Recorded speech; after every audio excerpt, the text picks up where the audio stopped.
पिछले एपिसोड में हमने देखा कि यूजी नोबारा और फुसिगुरु एक श्रापित जेल में जाते हैं। वहां उनका सामना एक अव्वल दर्जे के श्राप से होता है। यूजी और फुसिगुरु उससे लड़ने की कोशिश करते हैं लेकिन वे उसे हरा नहीं पाते।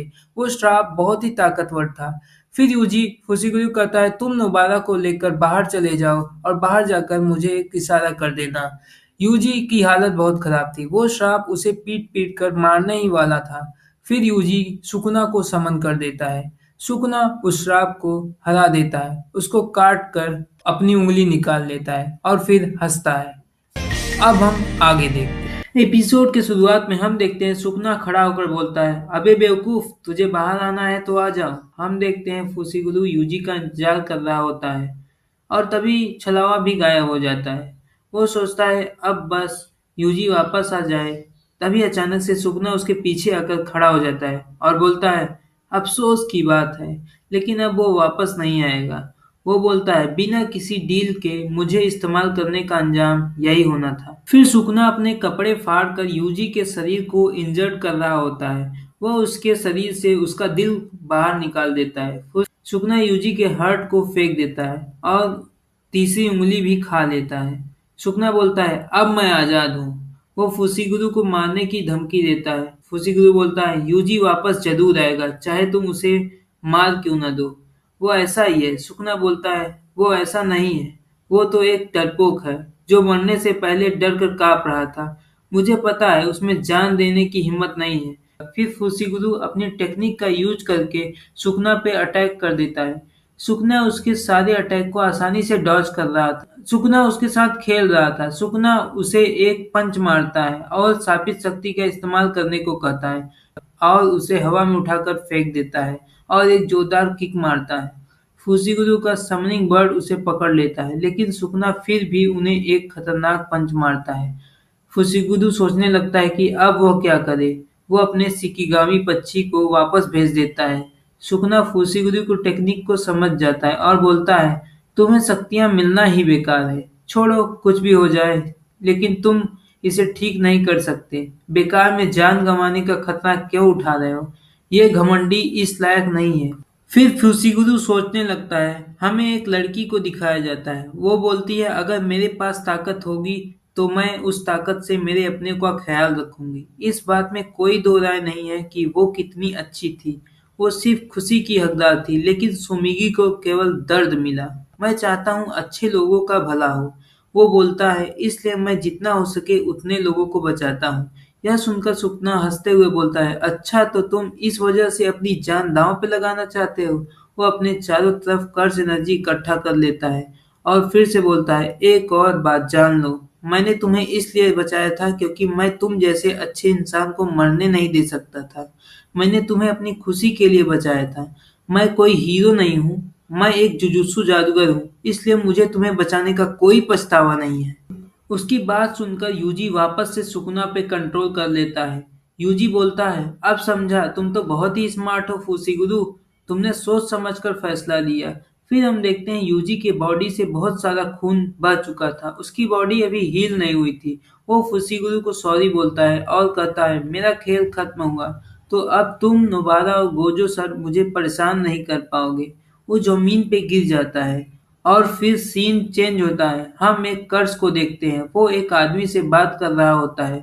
वो बोलता है कि सुकना की उंगली की ताकत इस्तेमाल करने की क्या जरूरत थी। वो आदमी बताता है कि कोई मतलब नहीं था लेकिन मुझे कुछ जरूरी जानकारी पता चली है।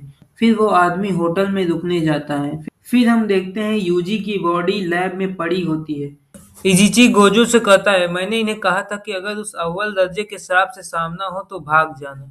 चाहे जो हो जाए उससे लड़ने की कोशिश मत करना। फिर गोजो कहता है, ये एक साजिश थी।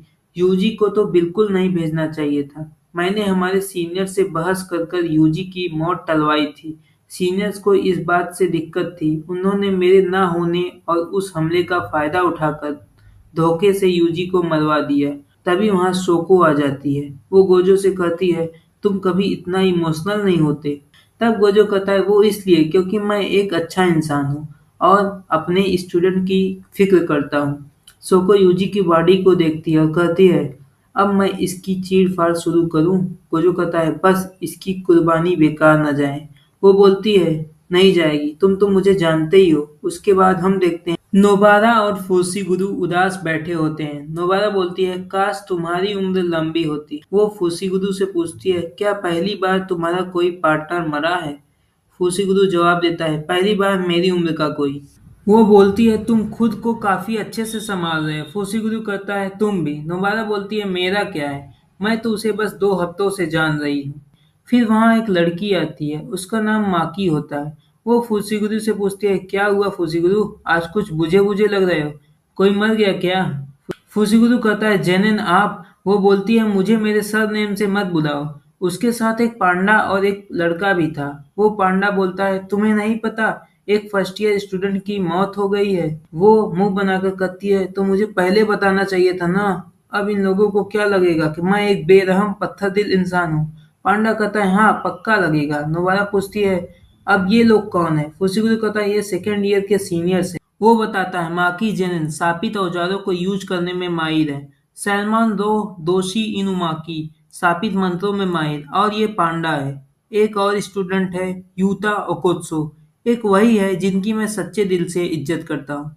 फिर पांडा उनसे माफी मांगता है और कहता है कि हमें पूछना था कि तुम लोग क्योतो सिस्टर स्कूल इवेंट में हिस्सा लेना चाहोगे? नोबारा को कुछ समझ नहीं आता। वो फुसीगुरु से पूछती है, अब ये क्या है? तब फुसीगुरु बताता है कि वो क्योतो के दूसरे जुजुत्सु स्कूल में होने वाले स्पोर्ट इवेंट की बात कर रहे हैं। वो पूछता है, उनमें तो केवल थर्ड ईयर और सेकेंड ईयर के स्टूडेंट जाते हैं ना?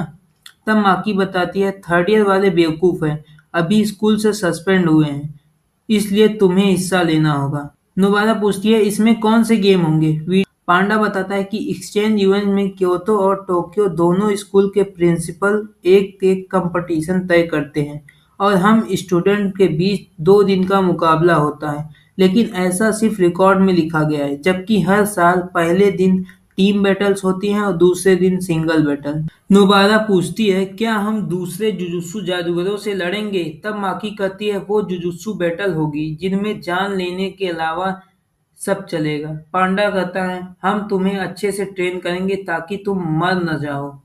फिर वे लोग राजी हो जाते हैं और कहते हैं, हम चलेंगे क्योंकि मुझे और ताकतवर बनना है और उसके लिए हम कुछ भी करेंगे। नोबारा कहती है, लेकिन अगर मुझे लगा कि ट्रेनिंग और एक्सचेंज इवेंट बेकार है तो तुरंत छोड़ दूंगी। फुसीगुरु कहता है, मैं भी। पांडा कहता है, ऐसे अकड़ वाले लोगों को ट्रेन करने में मजा आएगा। फिर हम देखते हैं वो आदमी उस वॉल्केनो वाले श्राप से बात कर रहा होता है। वो बोलता है कि तुम्हारा बॉस इंसानों के जगह दुनिया पे स्थापित शक्तियों का राज कायम करना चाहता है ना? वो श्राप बताता है, हाँ तुमने सही समझा। वो श्राप कहता है, इसलिए मैं तुमसे पूछना चाहता हूँ, जुजुत्सु जादूगरों को कैसे खत्म किया जाए? वो आदमी बताता है, अगर तुम उनसे जीतना चाहते हो तो तुम्हें 2 खास काम करना पड़ेगा।